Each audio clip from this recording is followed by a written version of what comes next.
We'll start.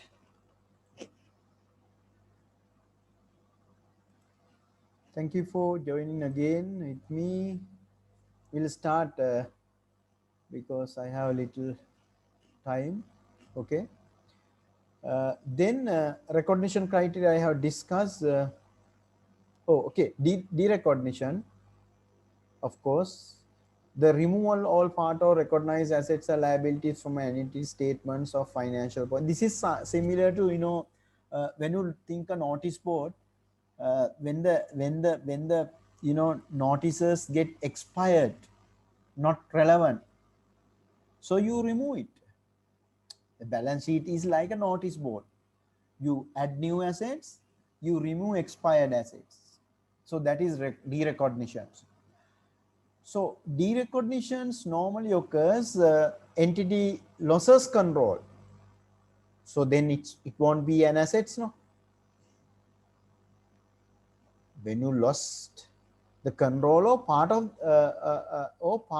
the recognized assets, you may lose the total assets control or part of the control assets. For a liability, when the entity no longer has present obligation for all parts of the recognized liability, so of course automatically it has to be disappear. Derecognition aims to pay full representation of both any assets and liabilities retained after the transactions that led to the derecognitions, the change in the entity's assets and liabilities as a result of transactions.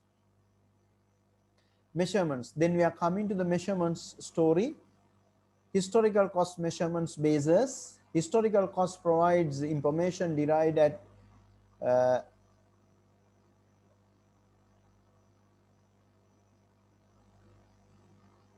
yes.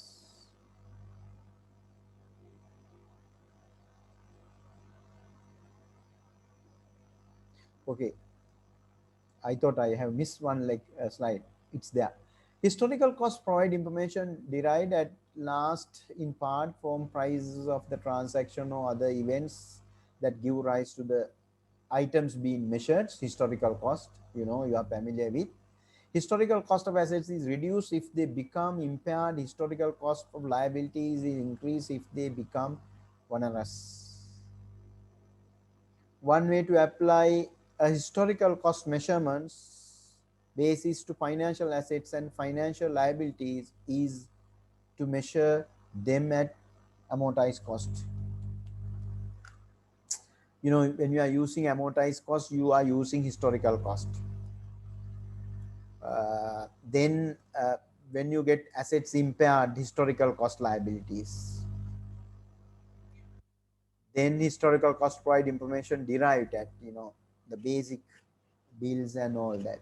So those are measurement historical cost. Then current value measurement basis. Current value provides information updated to reflect conditions at the measurement date. Of course, when you talk about the current value, you take the value at the measurement date. For example, fair value, you take the balance sheet date. Fair value, the price that would be receivable to sell an assets or paid to transfer a liability in an orderly transaction between market participants at the measurement dates. So remember, the fair value is not actually what you received, but what would be received, what would be received and what would be paid.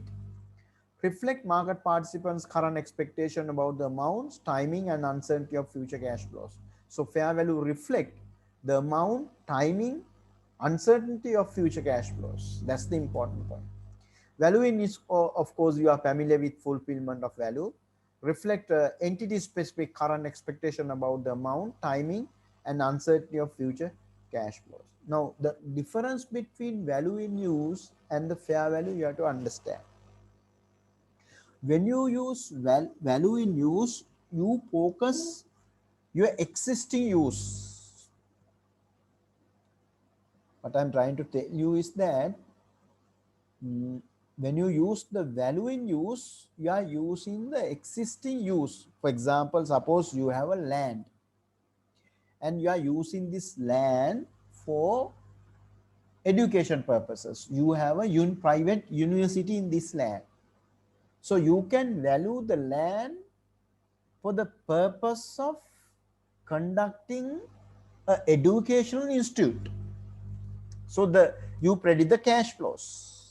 If it is a cash generating unit, if you consider the land as the cash generating unit, of course you consider it as a cash generating. Suppose you use the land as the parking purposes for the students who are coming to the university, then you may get parking income. So parking income would be value in use. You predict the future 5 years parking income and discount it, and you get the value in use. Is it clear? Value in use. You are not considering the alternate. You are using the existing use. But when you look at the fair value, you use the economic concept. Fair value, you consider the alternative usage. Suppose currently you are using the land for parking, but there is a possibility of constructing an apartment, possibility of starting a hotel, using this land for a hospital. So you consider different alternatives. So the highest price, market participants may come from hotel investment, one particular guy hospital investor, another guy for educational institute. All the participants are coming and giving you the bid. That is fair value. So thereby, when you take fair value is little broader concept. Value in use is a little bit narrow existing use concepts. Current cost reflect the current amount that would be paid to acquire an equivalent assets, received to take an equivalent liability. Oh, දැන් අපි තියෙන එකක් විකුණන්න ගන්න යන ගාන, the current cost. That's something like that. Okay. Measurements, the factor to be considered when selecting a measurement basis are relevance and faithful representation, because the aim is to provide information that is useful to investor, lender, and the other creditors.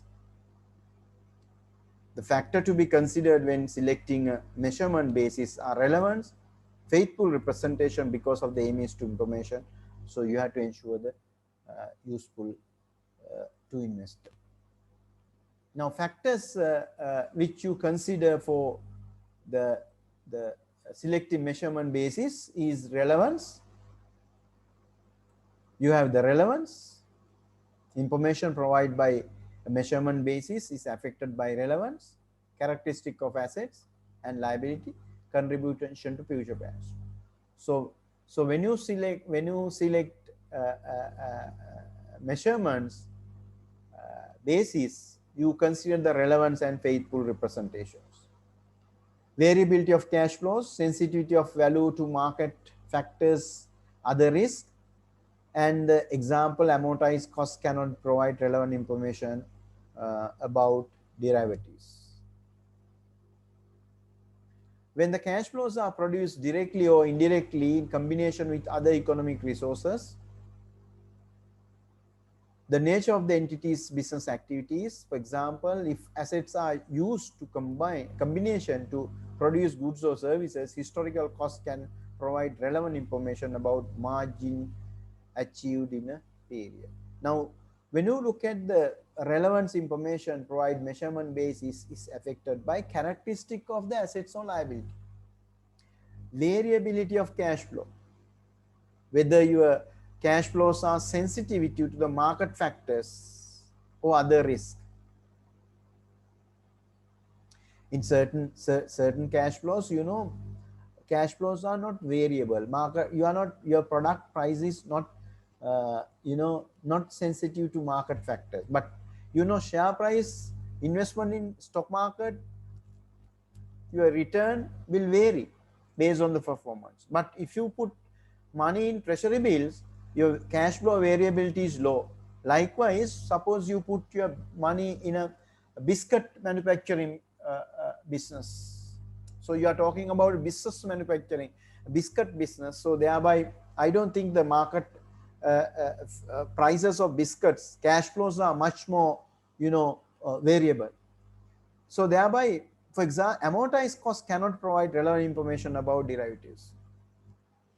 Idea is, if the cash flows are vary according to the market factors and other environmental factors, what we are trying to say is that historical cost or amortized cost is not relevant. Historical cost is not relevant. Here they talk about the amortized cost. You know, amortized cost is coming under the debt financial instrument where market is not there. If so, if there is a market, so if your returns, cash flows are variable according to market factors, best measurement would be the fair value.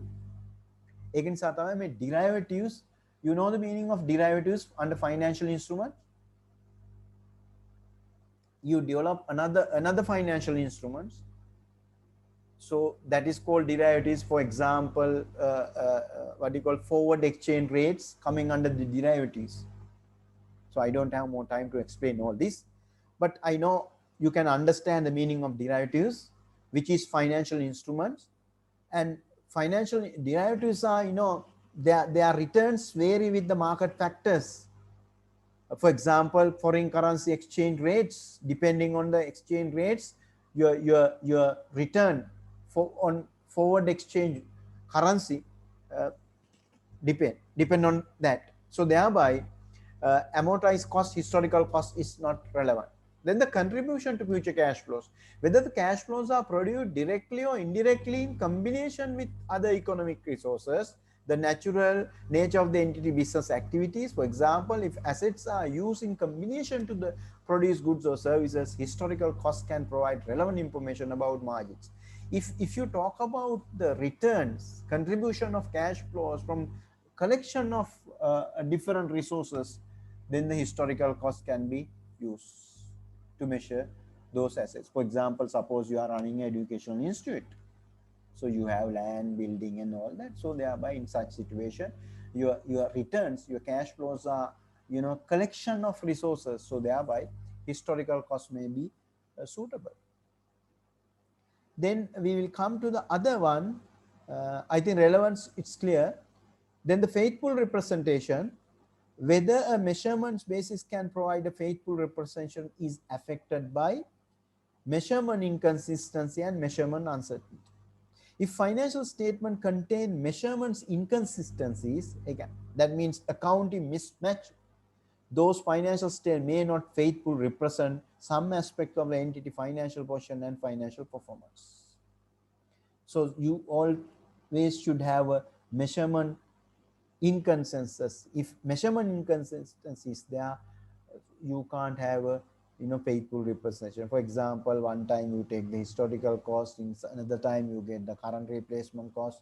No. So there should be a measurement consistency. If inconsistency is there, you can't have the faithful representation.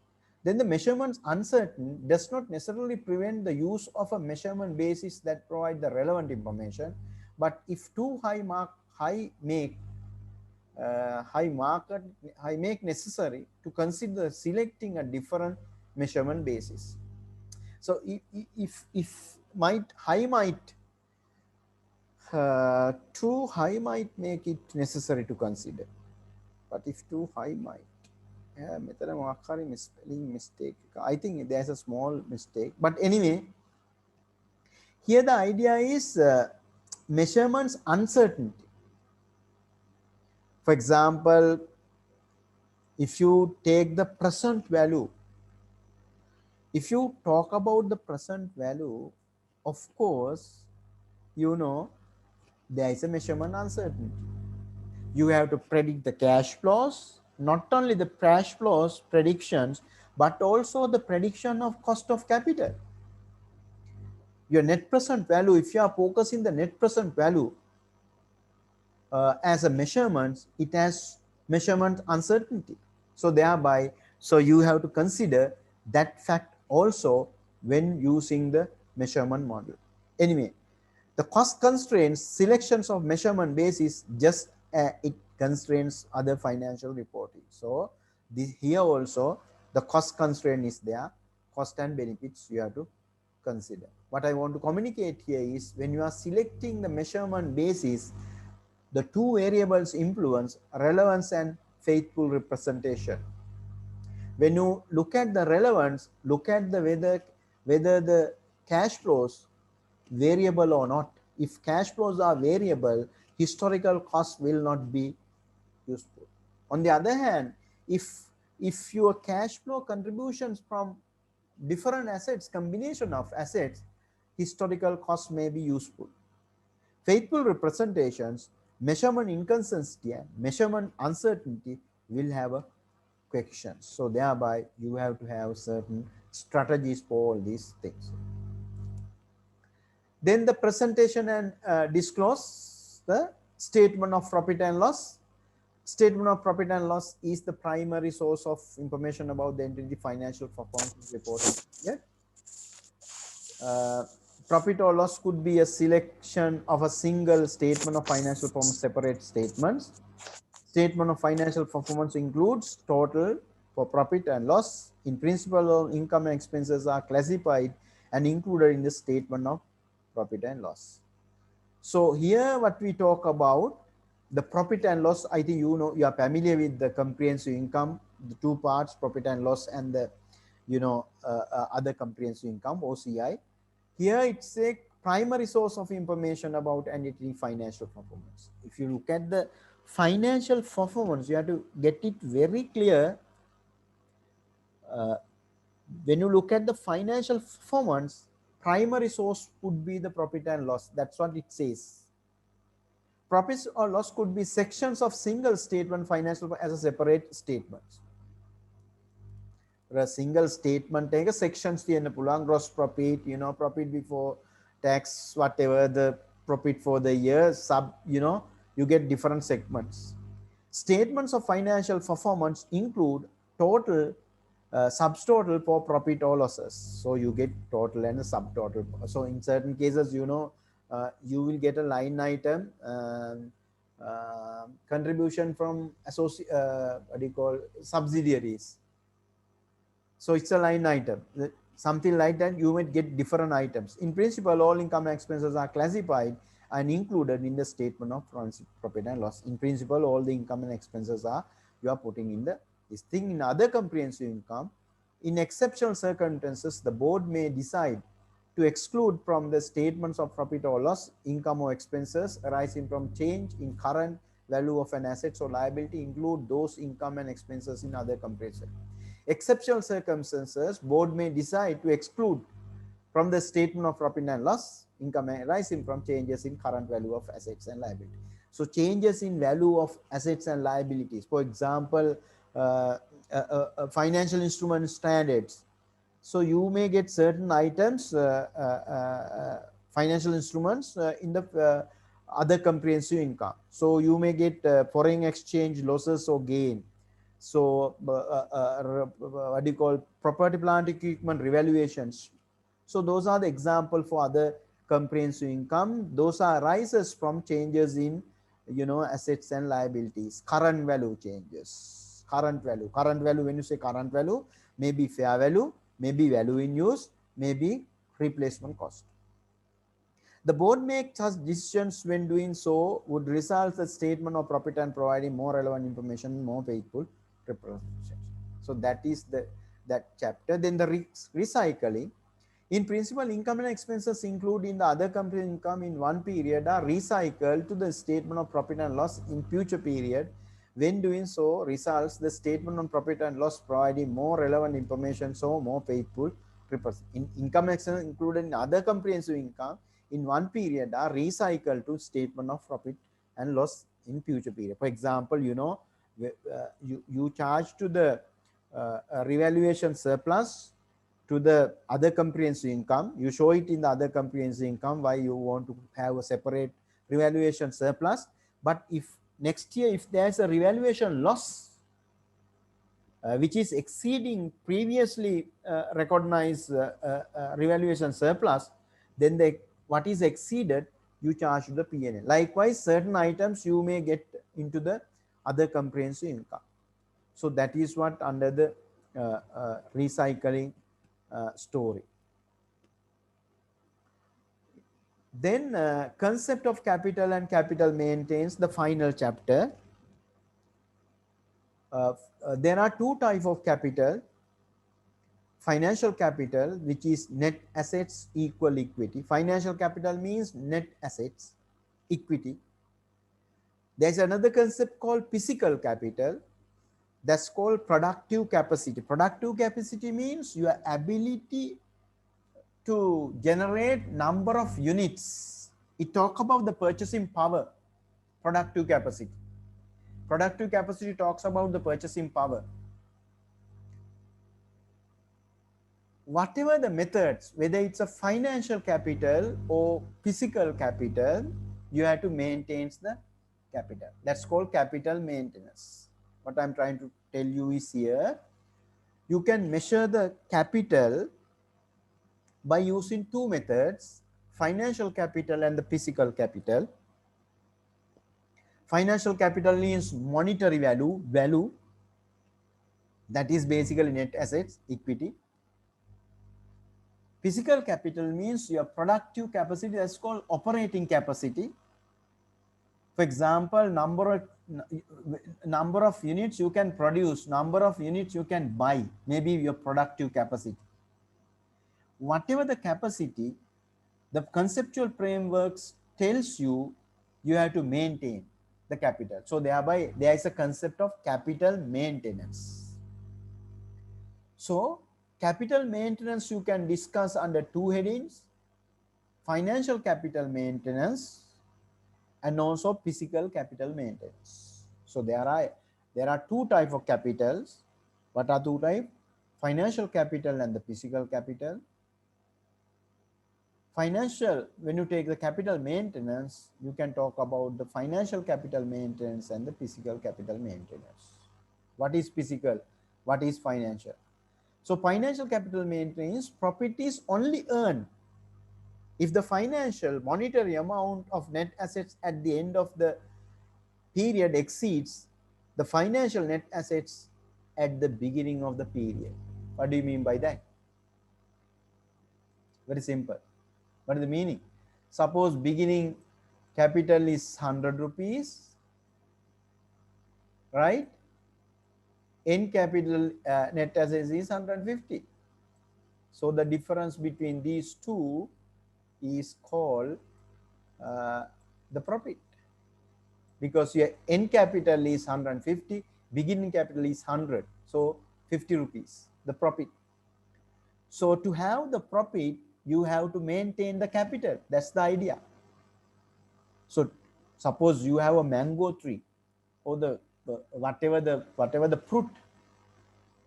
So to get the yield from your to get the harvest or the yield, you have to maintain the plant. සත්‍යයෙන් කියනවා නම් ගහේ මුල රකින්න ඕන. Then only you can get the yield. Likewise, capital has to be maintained.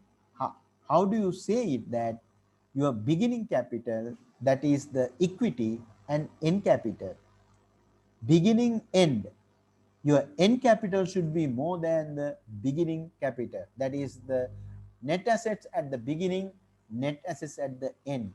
Net assets and at the end should be more than what is at the beginning.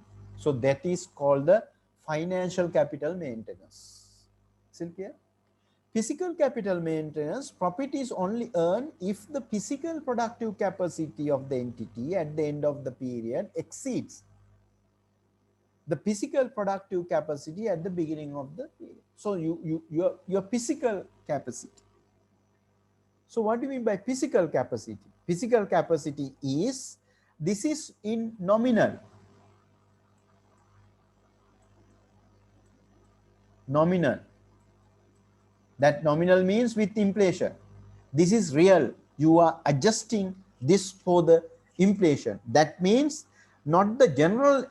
Here you can adjust the capital for what do you call general price index, but here you have to adjust your capital for the specific index, not the general price index, specific price index. So that is the idea. Physical capital maintenance and financial capital. maintenance. What I will do is I will take simple example. I will do a simple example with you just by using to explain you the capital. Very simple example. See whether you can understand it. What I am trying to do. See whether you can understand it. I need the Excel sheet. Yes, I have Excel sheet. Not here. I will take a new one. Okay. I am sharing the Excel sheet now with you. I hope that you can see my Excel sheet now. Just see whether you can see it. Okay, I'm taking a simple example. I hope that you all can understand mathematics very quickly. Suppose you invest your beginning capital, opening capital. I would say the opening balance of, shall I say, net assets, NA, net assets, 100 rupees. I'm taking a very simple example. Say this is asset 30%. Okay, we'll say 1 April, whatever, 1st April. We'll see 1st April. Then during the year, we'll say that you purchase okay, shall we take 200 items? Okay, now 20 items by, say, 20 items at පොඩි ගණන් ගත්තන ලේසිනේ. 20 items at 10 rupees. Okay, then of course what is the income, sorry, expense, that is 200. We'll put 10 rupees. Okay, 220 කියලා කියන්නේ 400 නේ. හරි. Then you are able to sell this at sales in the same year. Okay, sales at say 20 units, you are able to sell at say 25 or say 30. Okay, 30 rupees. Okay, then what is the what do you call this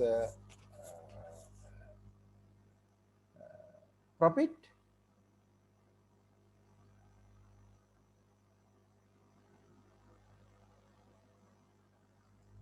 $600 is the sales income. Okay, suppose you, okay, we'll say you have 10 and the profit is sales is 300. So what is the profit? You take sales is 300. Agree? The cost of sales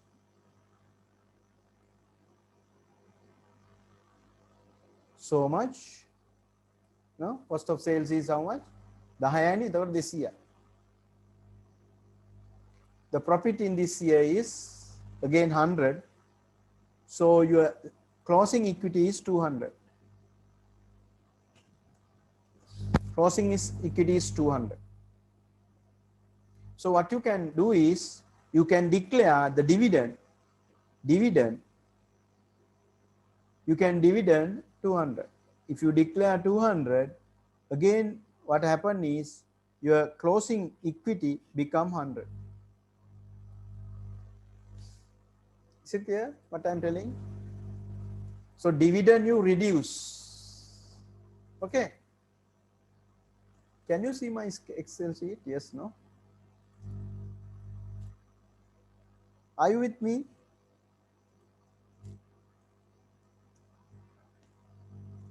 So the closing equity is closing balance, net assets after making the dividend is 100 rupees. So your beginning capital was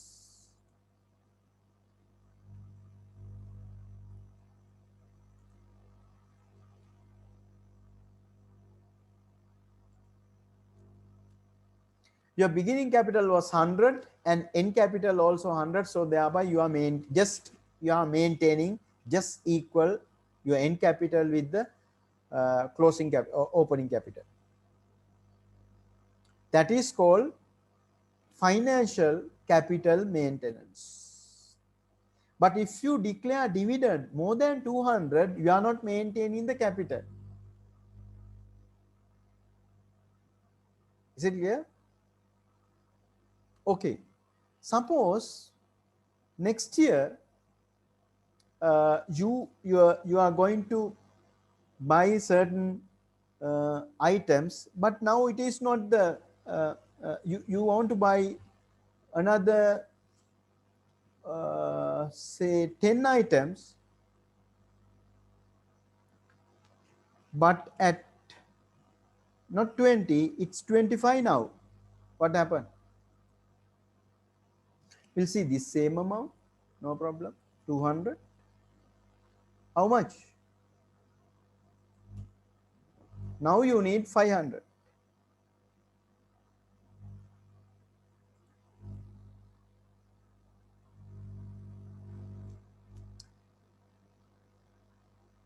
Your expense is you are spending 500, but actually how much you can buy with this 400?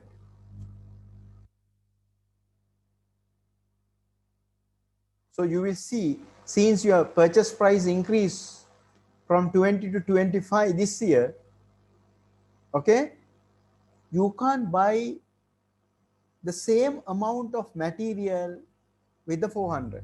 So your purchasing power has decreased. Your purchasing power has decreased. So thereby, in such situation, your profit is reducing. Your profit is reducing if the selling price is same.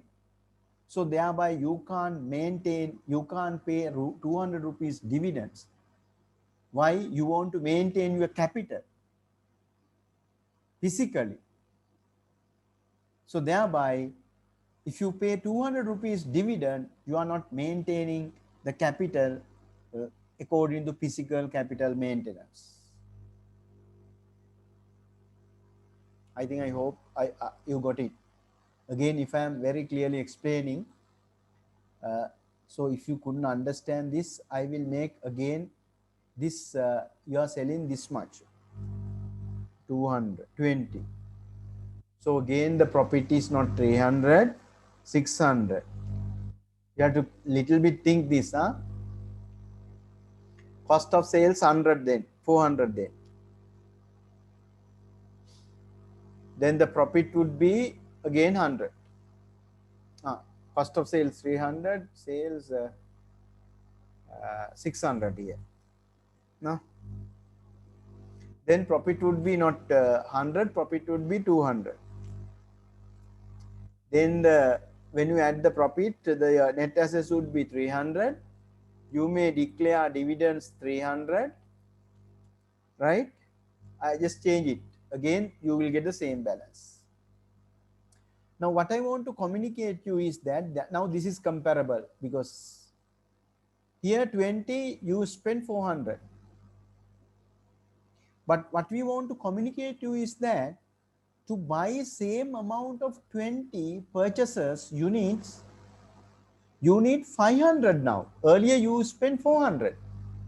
So thereby your operating capacity, physical capacity has really reduced. It is true you spend 500, but when you compare with this 400, your capacity has decreased. So this is the cost. Suppose you were able to sell these 20 units at 30. Then your sales income is 600. Okay. So the profit is 100. Profit is 100. Then again, if you apply data to this format, 1st October you had, 1st April you had 100 capital. and profit is 100, right? So thereby you will end up with 200. So what I'm trying to say you is that here you can't pay 200 dividends. You can only pay 100 rupees dividend maximum. Then only you are maintaining the capital, physical capital. So what I want to communicate to you is that if you look at the dividend policy is linked with the capital maintenance. We are not declaring the total profit we earn as dividend because we just want to maintain our capital. That's the story.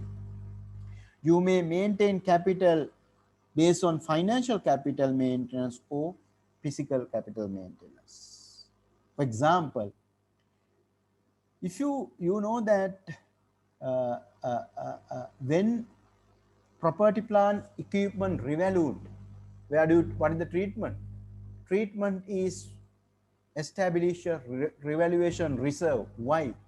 Because your concept is to maintain capital, physical capital. That's why you are crediting your revaluation reserve to the revaluation surplus to the revaluation reserve, because your idea is to maintain capital physically. And you know that inventory you are not valuing at your inventory value at NREO cost, whichever is lower. There you are trying to maintain the capital under the financial capital maintenance concept. And you know that in certain cases you are bringing the fair value, current values. If you bring the current values to the financial statement, you are trying to measure the capital, you are trying to maintain the capital in terms of physical capital maintenance. You are just accounting for the inflation. That means if you bring the new values, update values, current values to the financial statement, your objective, your approach is to measure the physical capital maintenance. If you are just focusing on the historical cost, whichever is low, under prudence approach, if you bring any value, that means you are maintaining the capital under financial capital maintenance. So that's what I want to communicate to you. Anyway, the capital maintenance you can understand just by looking at the dividend policy. So thereby we normally pay dividend maybe 40%, 30%, 50% of the profit just to maintain our capital, either in terms of physically or either in terms of financial. So with this, I hope that I should conclude the lecture. I did it last part very quickly. Uh, we can see, yes. So thereby, thank you very much for joining with me, and I will upload the recording. You can, if you have any problem, you can read it. But I didn't cover the whole aspect of the new conceptual framework. I covered the selected idea, important case. But I do want to, what I wanted to communicate you is two things. One is the normative theory. Normative theory always prescribe. It will differ from when it implement, it will differ from what is being proposed, what is being recommended, what is being prescribed. There is a gap for us to do the research. The gap, prescription and the practice. If you go to study the practice is totally different from the what is being described. Even if you look at this COVID situation, due to COVID situations, I think most of the estimate standards involved with estimates. For example, banking institutions, financial instruments, impairments standards, all these standards, they under COVID situations, it's extraordinary case. So thereby, extraordinary case is not with what do you call, not tally with the normal circumstances. So thereby they need additional guidelines. Professional institutions issued additional guidelines. Even they issue additional guidelines, the practice may be different from what is being prescribed. So thereby, for your research components, so this would be a very good area for you to study the gap between the normative theory and what is being practiced. You can select one particular standard or two standards or one particular standard, one area. So likewise, you can investigate by studying 5 annual reports of selected companies, or maybe 10, 20 annual reports, because you have to study only 1 year, one financial year, but different companies. So you may find out different approaches. Now, for example, even we have the bylaws. Bylaws are prescriptions, normative, but we are putting bylaws aside and we are conducting online exams.